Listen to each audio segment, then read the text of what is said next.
আইয়ামে জাহিলিয়াতে এমন শিরক ছিল, এক নাম্বার। দুই, আইয়ামে জাহিলিয়াতে ঠিক এমনই সুদ ছিল। আমাদের সমাজে সুদ আছে না? এরকম সুদভিত্তিক অর্থনৈতিক সিস্টেম ছিল আইয়ামে জাহিলিয়াতের মধ্যে। তিন নাম্বার ছিল মাদক। আমাদের সমাজে মাদক আছে না? মাদকের ছড়াছড়ি নাই। এখনকার যুব সমাজে তিনটা বড় প্রবলেম। দুই নাম্বার হচ্ছে মাদক। এই যে মাদকের সাথে সবাই না হলেও সমাজের একটা বড় অংশের যুব সমাজ কিন্তু আসক্ত হয়ে আছে। তিন নাম্বার হচ্ছে ফ্রি মিক্সিং, মানে নারী পুরুষের অবাধ মেলামেশা। এই সমস্যাগুলো যুব সমাজকে আজকে গ্রাস করে খাচ্ছে।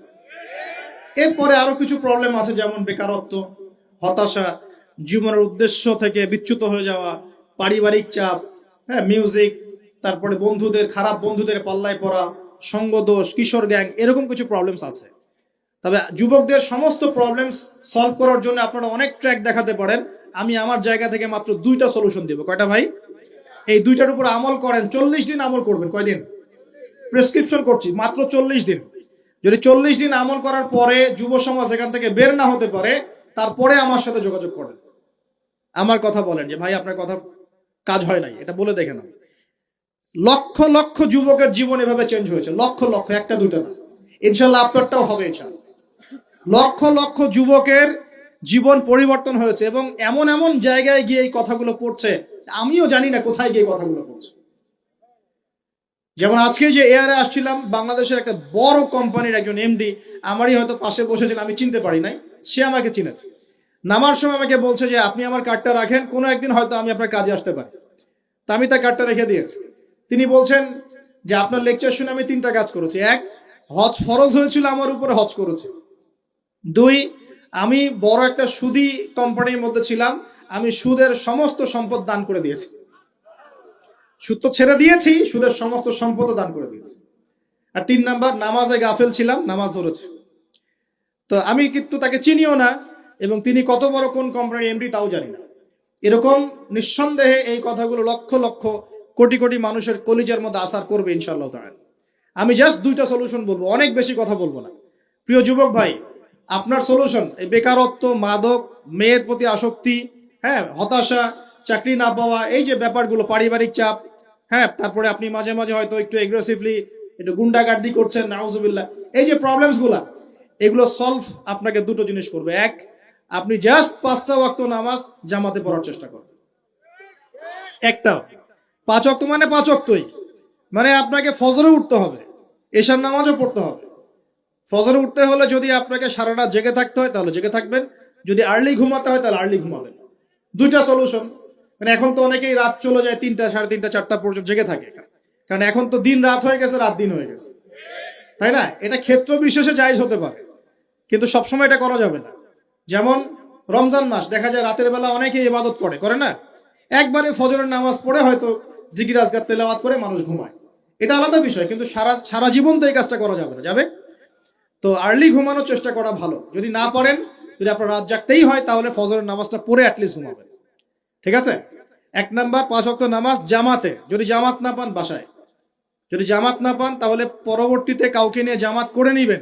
একবারই পান নাই, ঘুমিয়েছিলেন, কোনো সফরও ছিলেন বা ইত্যাদি, আপনি একা হলেও পড়ে নিবেন। 5 ওয়াক্ত নামাজ ছাড়বেন না, ওয়াদা করেন আজকে। 5 ওয়াক্ত নামাজ কেউ ছাড়বেন না, ওয়াদা করেন। আল্লাহ পাক কবুল করুন, বলি আমিন। এই নামাজ, ইন্না সালাতা তানহা আনিল ফাহশাই ওয়াল মুনকার, আল্লাহ পাক নিজে বলেছেন এই নামাজ সমস্ত পাপের কাছ থেকে তোমাকে দূরে রাখবে ইনশাআল্লাহ। ইনশাআল্লাহ। আর একটা কথা মনে রাখবেন, যে নবীর শান শওকত নিয়ে আমরা আলোচনা করেছি এবং করতে যাচ্ছি। রাসূলুল্লাহ সাল্লাল্লাহু আলাইহি ওয়াসাল্লাম মুমূর্ষ অবস্থায়, একদম মুমূর্ষ অবস্থায় উম্মতের জন্য যে নসিহতগুলো করেছেন, তার মধ্যে একটা হচ্ছে আসসালাত, আসসালাত ওয়া মা মালাকাত আইমানুকুম, নামাজ, নামাজের ব্যাপারে যত্নবান হয়েও এবং তোমাদের অধীনস্থদের ব্যাপারে যত্নবান হয়েও। এই দুটা কথা। শেষ ওয়ার্ড মানুষ কি বলতে পারে? আপনার বাবা যখন ইন্তেকাল করেছেন, হয়তো শেষ কথা বলেছেন তোর মাকে দেখিস, ঠিক আছে, তোর বোনদেরকে দেখিস, বাবা আমার এই বিষয়গুলো আমি ছেড়ে গেলাম, তুই দেখিস। আচ্ছা, আছে না এমন? মা অনেকে চলে গেছে, মা শেষে বলেছে বাবা ছোট বোনটাকে দেখিস। আপনি লাস্ট কথাকে কত বেশি গুরুত্ব দিয়েছেন? যাদের পিতা মাতা চলে গেছে এবং শেষ সময় তারা কাছে থাকার সৌভাগ্য ছিল, তারা কিন্তু বুঝতে পারে শেষ কথার কত গুরুত্ব। গুরুত্ব আছে কি নাই? গুরুত্ব আছে কি নাই? শেষ কথা মানুষ সবচেয়ে কঠিন ভাবে মনে রাখে, রাখে কিনা? নবী সাল্লাল্লাহু আলাইহি ওয়াসাল্লাম আমাদের সবার নেতা, আমাদের নবী, আমাদের আদর্শ, আমাদের সবচেয়ে উসওয়াতুল হাসানা, যাকে যাকে আল্লাহ পাক এই পুরো রাহমাতুল লিল আলামিন হিসেবে সৃষ্টি করেছেন।